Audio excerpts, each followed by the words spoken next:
దివ్యల మాధురికి accident జరిగిన తర్వాత దువ్వాడ శ్రీను మాధురికి మధ్య జరిగిన ఫోన్ సంభాషణ ఇప్పుడు వైరల్ అవుతుంది. ఇదే విషయానికి సంబంధించి మరింత సమాచారం మా ప్రతినిధి రమేష్ లైవ్ లో అందిస్తారు. రమేష్,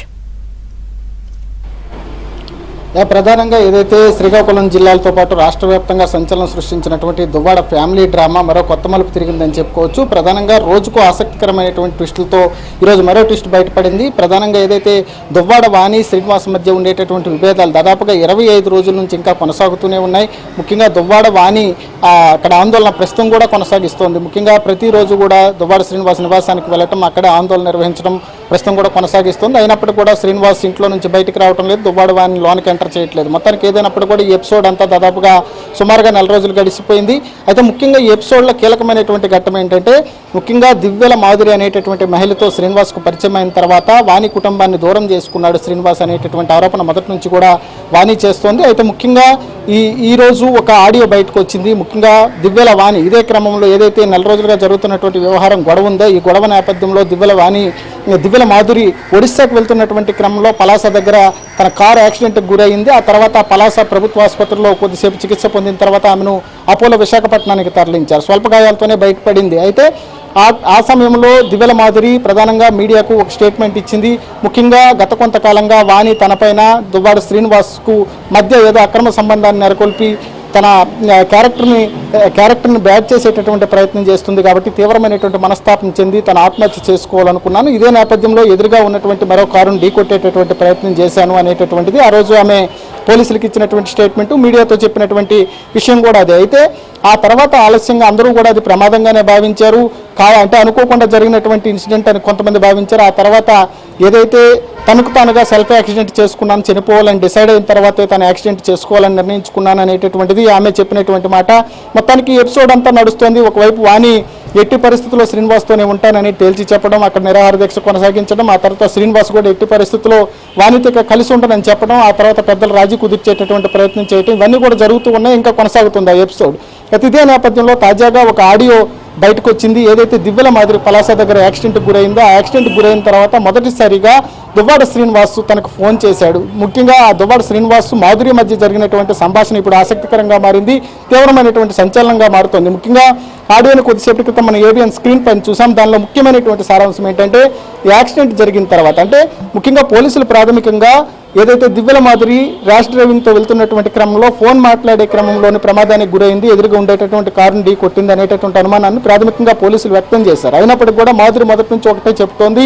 ముఖ్యంగా వాణి తనకు అరెస్ట్ చేసింది కాబట్టి, తనపై లేనిపోయిన నిందలు వేసింది కాబట్టి కుటుంబ సభ్యులకు సమాధానం చెప్పుకోలేక ఆత్మహత్య చేసుకోవాలనేటువంటి ఉద్దేశంతో కారు యాక్సిడెంట్కి గురయ్యాను అనేటటువంటి చెప్పింది. అయితే ఇవన్నీ చూస్తే ఈరోజు ఆడియోలో స్పష్టంగా చాలా ఒక విషయం తెలుస్తోంది. దానిలో ముఖ్యమైనటువంటి సారాంశం ఏంటంటే దువ్వాడ ఫ్యామిలీ ఎపిసోడ్లో మాధురి ఏదైతే ఎంటర్ఫీర్ అయిన తర్వాత జరిగినటువంటి యాక్సిడెంట్ ఉందో ఈ యాక్సిడెంట్ తర్వాత దువ్వాడ శ్రీను మాధురి మాట్లాడుకున్నటువంటి మాటల్లో ముఖ్యంగా యాక్సిడెంట్ అయిన తర్వాత శ్రీనివాసు మాధురికి ఫోన్ చేశారు. మాధురికి ఫోన్ చేసేటటువంటి క్రమంలో ముఖ్యంగా తన యాక్సిడెంట్ జరిగింది అనేటటువంటి మాత్రమే శ్రీనివాస్ చెప్పింది. అయితే శ్రీనివాస్ ఇచ్చినటువంటి స్క్రిప్ట్ను మాత్రమే ఫాలో అవుతూ మాధురి తర్వాత కథనంతా కూడా నడిపించింది అనేటటువంటిది ఆడియో ద్వారా స్పష్టం అవుతుంది. ముఖ్యంగా శ్రీనివాస్ ఏం చెప్పమంటే అదే పోలీస్ స్టేట్మెంట్లో చెప్పింది. దాంతోపాటుగా ప్రశ్న కూడా అక్కడికి పిలిపించుకొని ఇది మాట్లాడు అని చాలా స్పష్టంగా శ్రీనివాస్ చెప్పారు. దానిలో ముఖ్యంగా చూసుకుంటే ఏదైతే యాక్సిడెంట్ జరిగిన తర్వాత మొదట యాక్సిడెంట్ జరిగిందనే సమాచారాన్ని మాత్రమే శ్రీనివాస్కి ఇచ్చింది. కానీ శ్రీనివాస్ మాత్రం అలా చెప్పొద్దు, యాక్సిడెంట్ కాదు, సూసైడ్ చేసుకోవటానికే తను వేరే వెహికల్ని ఢీకొట్టాను అనేటటువంటి మాటని చెప్పమన్నారు. శ్రీనివాసే స్వయంగా చెప్పినట్టు ఆడియోలో స్పష్టమవుతుంది. దాంతోపాటుగా ముఖ్యంగా వాణి చేస్తున్నటువంటి ఏదైతే మొదటి నుంచి అరెస్ట్మెంట్ ఉంది, లేకపోతే తనపై చేస్తున్నటువంటి ఆరోపణలు ఉన్నాయి, ఈ తతంగం అంతా నడిపిస్తుందో దీనికి తీవ్రమైనటువంటి మనోవేదన చెందిన తర్వాతే నేను ఆత్మహత్య చేసుకోవాలని ప్రయత్నం చేశాను, ఈ క్రమంలోనే కారును వేరే కారుకు ఢీకొట్టానని చెప్పమని స్వయంగా ఎమ్మెల్సీ శ్రీనివాస్ మాత్రం మాధురితో చెప్పినట్లు ఆ వీడియోలో స్పష్టంగా వినిపిస్తోంది. అదేవిధంగా శ్రీనివాస్ చెప్పినటువంటి ప్రతి మాటను కూడా తూచా తప్పకుండా పాటిస్తానని చెప్పి మాధురి కూడా చెప్తోంది. ముఖ్యంగా మాధురి ఆ తర్వాత కథంతా కూడా నడిపించింది. శ్రీనివాస్ ప్రస్తుతం ఉంటున్నటువంటి నివాసం నుంచే మొత్తం తతంగాన్ని నడిపించారు. ముఖ్యంగా యాక్సిడెంట్ జరిగేటటువంటి ప్రాంతంలో చూస్తే మొత్తం శ్రీనివాస్ నివాసం ఉండేటటువంటి పని మనుషులు కానీ ఆయనకు సంబంధించినటువంటి వ్యక్తిగత సిబ్బంది కానీ వాళ్ళంతా కూడా ఇమీడియట్గా హాస్పిటల్ దగ్గరికి చేరిపోయారు. ఆ తర్వాత మాధురికి సపర్యాలు చేశారు. ఇక్కడ నుంచి విశాఖపట్నం తీసుకెళ్లేటటువంటి వెహికల్ కూడా దువ్వాడ శ్రీనివాస్ సంబంధించినటువంటి కుటుంబ సభ్యుల వెహికల్లోనే ఆమెను అపోలో ఆసుపత్రికి తీసుకెళ్లారు. మొత్తం ఈ తతంగం అంతా చూస్తే ఏదైతే దివ్యల మాధురి దువ్వాడ శ్రీనివాస్ మధ్య యాక్సిడెంట్ తర్వాత ఎపిసోడ్ అంతా కూడా ఇద్దరు అనుకుని చేసినటువంటి మొత్తం కూడా ఘట్టం అంతా కూడా కనబడుతోంది. ప్రధానంగా ముఖ్యంగా వాణికి సంబంధించి మొదటి నుంచి ఒకటే డిమాండ్ చేస్తుంది. శ్రీనివాసు మాధురి పరిచయం అయిన తర్వాత తమ కుటుంబ సభ్యులకు దూరం అయిపోయారు, ఆ తర్వాత బయటికి వెళ్ళిపోయారు, తమను దూరం చేశారనేటటువంటి విమర్శను ఆరోపణను వాణి చేస్తోంది. అయితే వాణి ఎన్ని ఆరోపణలు చేసినా ఎన్ని విమర్శలు చేసినా కూడా శ్రీనివాస్ ఒకటే మాట చెప్తున్నారు, తనకు పిల్లలంటే ప్రాణం, వాణితో ఉండాలనే ఉంది, కానీ తమను ఇంటి నుంచి బయటకు పంపించేశారు. ఈ నేపథ్యంలో తనకు దిక్కుతోచనటువంటి పరిస్థితుల్లో మాధురితో పరిచయం ఏర్పడింది.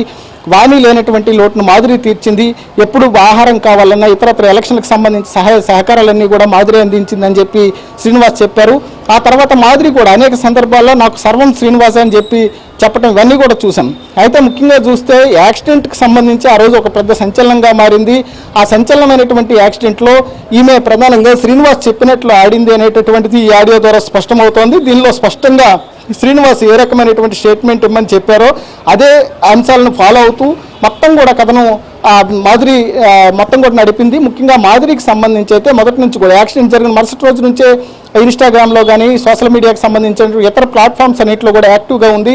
మొత్తానికి యాక్సిడెంట్ తీవ్రత పెద్దగా లేనప్పటికి కూడా తను ప్రయాణిస్తున్నటువంటి కారు చాలా కాస్ట్లీ కారు కాబట్టి బెలూన్స్ ఓపెన్ అవడంతో ప్రాణాలతో బయటపడింది. అయితే ఇది అప్పట్లోనే ఏబిఎన్ ఒక అనుమానాన్ని వ్యక్తం చేసింది. ఏదైతే ప్రమాదం జరిగిందో ఈ ప్రమాదం తర్వాత ఇది సెల్ఫ్ యాక్సిడెంటా లేకపోతే ఏదైనా అనుకోకుండా జరిగినటువంటి ప్రమాదం అనేటటువంటి దానిపైన మనం క్షుణ్ణంగా కొన్ని అంశాలను అప్పుడు లేవనెత్తాం. అయితే అదే అంశాలు ఇప్పుడు ఈ ఆడియో ద్వారా స్పష్టమవుతున్నాయి. ముఖ్యంగా ఎందుకంటే ఈమె ఒకవేళ యాక్సిడెంట్ చేసుకోవాలనుకుంటే టెక్కల నుంచి బయలుదేరినటువంటి మాధురి పలాస వెళ్ళేటటువంటి వరకు కూడా చాలా నేషనల్ హైవేలో ప్రయాణించాల్సి వస్తుంది. ఇంకొక ప్రాంతంలో ఎక్కడైనా ఆ రకమైనటువంటి ప్రయత్నం చేస్తే చేయొచ్చు. కానీ పలాస టోల్ గేట్ దగ్గరికి వెళ్ళిన తర్వాత అది కూడా ముందెళ్తున్నటువంటి కారును ఢీకొట్టడం అనేటటువంటిది ఆత్మహత్య చేసుకోవాలనుకుంటే ఇతరుల ప్రాణాలు తీసి తను ఆత్మహత్య చేసుకోవాల్సినటువంటి అవసరం లేదు. కానీ ఇతరుల కారుకు గుద్ది వారి ప్రాణాలు కూడా పణంగా పెట్టి తను ఆత్మహత్య చేసుకోవాలనుకోవటం ఇది సాధారణంగా జరిగేటటువంటి విషయం కాదు. కాబట్టి పోలీసులు కూడా ఆహ్వానంలోనే దర్యాప్తు చేశారు. అయితే ముఖ్యంగా ఈ వాణి శ్రీనివాస్కి సంబంధించినటువంటి ఎపిసోడ్లో మాధురి ఇది కీలకమైనటువంటి పాత్రగా చెప్పుకోవచ్చు. మొదటి నుంచి కూడా